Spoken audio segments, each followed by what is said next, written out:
저도 요번에 또 이 아이템 또 공부하면서 또 느꼈고 바라봤던 부분입니다. 뭐냐면 지역구엔 전세, 내 집은 서울에 충북 출신 공직자들의 부동산은입니다.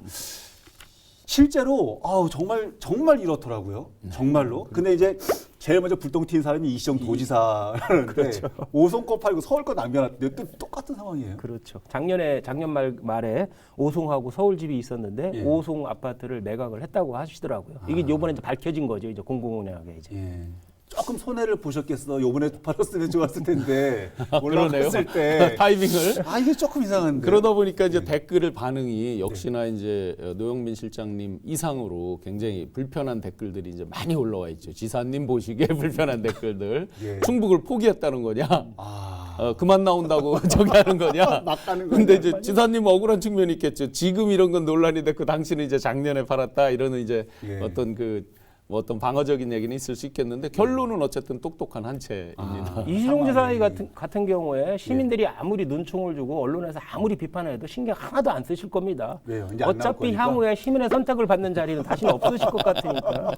근데 이번 논란으로 이시종 지사도 이제 전에 거 이제 문제가 됐지만 이번 논란으로 충주 시민들은 더 씁쓸하실 것 같아요. 거기 충주에서 시장도 하셨고 이시종 지사가 전에 시장을 하셨잖아요. 충주시장. 국회의원도 했었고. 국회의원도 하셨잖아요. 예. 근데 지금 마당에 보니까는 충주와 영구는 하나도 없다. 하나도. 충주 시민들은 더 씁쓸하시겠죠. 앞서서 지역에는 전세, 서울에 내 집은 서울에 이렇게 두셨던 분들이 지역의 정치인들 네, 또 네. 시장 군수 여러분들이 계시더라고요. 특히 한번- 변재일 의원 같은 네. 경우 정정순 의원도 그렇고. 맞습니다. 보면 이제 단체장하고 한번 의원님들로 이렇게 나누어서 보면 나눠서? 제일 쉽겠죠, 그죠? 네. 의원님들 같은 경우 이번에 변재일 의원님, 정정순 의원님 서울에 아파트 한 채씩 있으시고요. 청주는 전세를 사세요. 있고. 노종환 의원님은 이제 청주 보은에 아파트랑 주택 한 채씩. 채씩. 이모선 의원님 민주당에 네. 서울 강진에 한 채, 그리고 진천에 한 채. 한 채. 그리고 미래통합당은 훨씬 더 예, 심한데. 통합당은 먼저 얘기해 제가 주셔야지. 일부러 통합당은 일부러 너무 이제 미래통합당 네. 박덕흠, 이종배, 임태웅 의원은 전형적으로 예. 서울과 지역구에 한 채씩 갖고 계십니다. 박덕흠 의원 민주당보다 네 채. 엄청이 또 많죠. 민주당보다 훨씬 더 심하죠. 네, 네. 정도가. 그 박덕흠 의원님은 뭐 거의 전체에서 1등이시기 때문에 송파, 잠실 그리고 강원도에 하나 있으시고 그래서 총 4채를 갖고 계십니다. 특이한 거는 우리 강원도는 별장인가 봐요. 그 진짜. 이장섭 의원께서 유일한 이제 무주택자로 그분은 빵빠레 한번 올려주세요. 곧 무주택자가 한 분 더 계시는구나. 누구요? 노영민 실장님 이제 청주도 팔고 서울도 파시니까. 팔면. 그런 상황들. 국회의원은 예. 그렇고 단체장도 별반 다르지 않아요. 지역에 이제 이시종 지사를 포함해서 12명의 그 단체장이 계신데 단체장도 2주택 이상자가 5분이 계시고 서울과 세종동 투기 지역 같은 경우 분류되는 지역에 한 5분이 주택을 갖고 계시는 걸로 나타났고 예. 이시종 지사 외에 한범덕 시장님도 서울 광진구에 아파트를 갖고 있고 지역에는 전세를 살고 전세를 계십니다. 있고.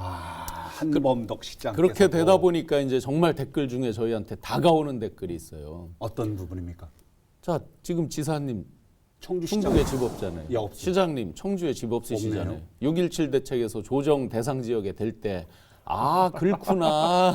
그래서 여기 우리 청주가 조정 대상 지역에 신경 안 되는 게 쓰시고. 관심이 없구나라는 댓글들이 굉장히 많아요. 어머나. 그러면 정치인들이나 고위 관료들, 네. 정치인이나 고위 관료들이 서울에 집을 갖고 싶어하는 욕망, 그리고 가질 필요성이 많다는 점은 다 인정을 하지만 다만 고위 관료나 정치인들이 서울에 집을 선택할 때 다만 이런 기준은 좀 가졌으면 싶어요. 어떤 거요? 최소한 강남은 벗어난다라는 생각. 두 번째는 소규모 오피스텔을 얻는 쪽으로 한다는 거. 셋째는 보유하기보다는 전세를 얻는다. 이렇게 3가지 정도 원칙을 가져야지만 그 나름 공인이고 정책 결정자들이잖아요. 이해 상반될 수 있거든요. 그렇기 때문에 이 3가지 원칙을 따라서 행동하는 것이 본인의 필요하더라도 그것이 조금 더 정치인으로서 공인으로서의 자세가 아닐까 싶어요. 마침 말씀 듣는 우리 시청자분들 중에서 국민 중에요. 지금 변호사님 말씀을 공감하는 분들은 많지만 그렇게 될 거다고 생각하시는 분은 아마 한 명도 없을걸요. 다 불가능한 얘기라고. 그래서 대안처럼 뭐 완벽한 대안은 아니지만 이제 지금 저 제주의 원희룡 지사가 하나 이제 제안을 했어요. 예. 지금 현재 보면 고위 공직자 이제 재산 신탁이라는 게 있습니다. 주식 주식에 대해서 이제 백지 신탁을 하게 되어 있는데 예. 미국 같은 경우는 이제 신탁위원회가 관리 이 모드로 주로 이제 관리인데 저희 법을 보면 원칙적으로 1개월 이내 신탁위원회를 열어서 처분하게 돼 있어요. 그러니까 지금 박덕흠 의원님이라든지 저 김세연 전 의원 이런 분들 같은 경우에 이제 만약에 자치단체장이 된다 그러면 이걸 신탁하는 게 이제 기본이었죠. 안철수 의원님이라든지 이런 분들이. 그래서 그걸 원용해서 주택, 부동산에 대해서도 어떤 단체장이 되거나 어떤 행정 고위 관료가 됐을 때 신탁하자라는 걸 지금 아이디어로 내고는 있습니다. 아, 현실성은 있습니까? 당사자분들이 이 법을 만들고 하기 때문에 아마 답을 시청자분들께서 아실 것 같고, 그러니까 이제 이런 부분들이에요. 지역민들은 선거 때가 되면 지역민들을 위하겠노라, 나 봉사 지역에 하겠노라, 막 이렇게 지역민들을 위한다고 얘기를 해놓고 알고 보면 이렇게 뒤에 가서는 본인들의 어떤 재산 증축이나, 물론 실제로 그럴지 않을지는 또 따져봐야 될 일이 있지만 겉으로 보기에는 그래 보이잖아요. 지역민들이 볼 때는. 그러니 그들이 만드는 정책을 신뢰하겠냐, 이런 부분들의 쓴소리가 또 나오는 거거든요. 그렇죠. 국민들 같은 경우는 뭐 부동산 정책 23번, 22번까지 계속 실패를 했으니까 네. 국민들 저변에 흐르는 생각은 아예 공산주의처럼 집 한 채 이상 못 갖도록 하자. 두 채를 가진 사람은 1년 내에 강제로 팔도록 하자. 뭐 이런 식으로 고강도 정책을 내놓는데 네. 지금 상황을 본다면 국회의원들이나 정책 결정자가 그렇게 결정할 확률은 단 0%. 이거 뭐 하나도 없다라고 할 정도로 예. 이 이해상반이 되는 거죠. 정책 결정자나 고위공직자나 아니면은 뭐 국회의원님들이 서울 수도권에, 그것도 강남에 대부분이 아파트를 갖고 있는 상태에서 과연 정부의 부동산 정책이 과연 먹힐겠냐, 예. 의구심을 갖는 시민들이 많죠. 청와대 비서실장 정도 되시는 분까지도 이런 지역 정서를 조금 간과해서 이런 결정을 내릴 판에 도저히 주민들은 생각을 해보는 거죠. 어떤 국회의원들이, 어떤 정치인들이 지역민들을 정말 보듬고 아픔을 긁어줄 거냐, 이런 배신감이 자꾸 드는 거거든요. 화끈하게 결정하셨던 분도 한 분 계시잖아요. 누구요? 김의겸 전 대변인이라고 뭐 떨어지신 그 노량진 쪽에 이제 이렇게 폭등해서 20몇 억 차익이 되니까 내가 당선되면 전 자산 기부하겠다, 그 집을 기부하겠다. 네. 지금 기부했는지 한번 체크해봐야 되겠네요. 당선되면 기분 당선 우리 지난 지방선거에서 네. 단체장 후보로 출마하신 분 중에서 재산 신고액이 가장 높은 우리 신 교수님인데, 혹시 신 교수님도 뭐 도지사나 의원님이 되시면 재산을 기부하실 생각은 없으신지? 화끈하게 뽑아주시면 화끈하게 한번. 저 하나 궁금한 거 하나 있어요. 뭐요? 저한테 이게 물어보시- 언론이나 뭐 시민들 그리고 지역 구민들이 엄청나게 이번에 노영민 비서실장의 선택, 그다음에 민주당 일부 의원들의 선택에 대해서 엄청나게 비판을 쏟는데 네. 조용한 곳이 한 군데 있어요. 네. 미래통합당은 미래통합당? 왜 조용하죠? 미래통합당? 이유가 뭔지 좀 설명 좀 그래서 해주세요. 이제 거기 더 큰가요? 이미 이제 뉴스에 다 부각돼서 올라오지만 그 미래통합당 의원님의 40%가 이제 다주택자고 전체적으로 민주당 의원님보다 1.5배를 많이 가지고 있고 면적으로 그렇고 가격으로 보니까 1.2배 정도 더 높은 가격을 가지고 있다. 이제 이런 그 지금 뉴스들이 올라오고 있어요. 예.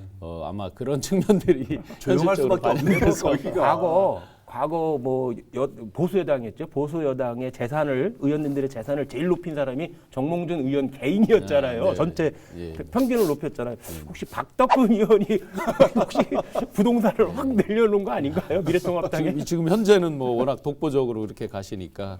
근데 또 지역에서 제가 페이스북을 하면서 이렇게 보니까 몇몇 분들께서 너무 과하다 하는 이제 어떤 방어적인 논리를 올려놓으신 것에, 일반 시민들이 올려놓은 거에 충북 도의원, 시의원분들이 댓글을 방어하는 댓글을 달아놓으셨어요.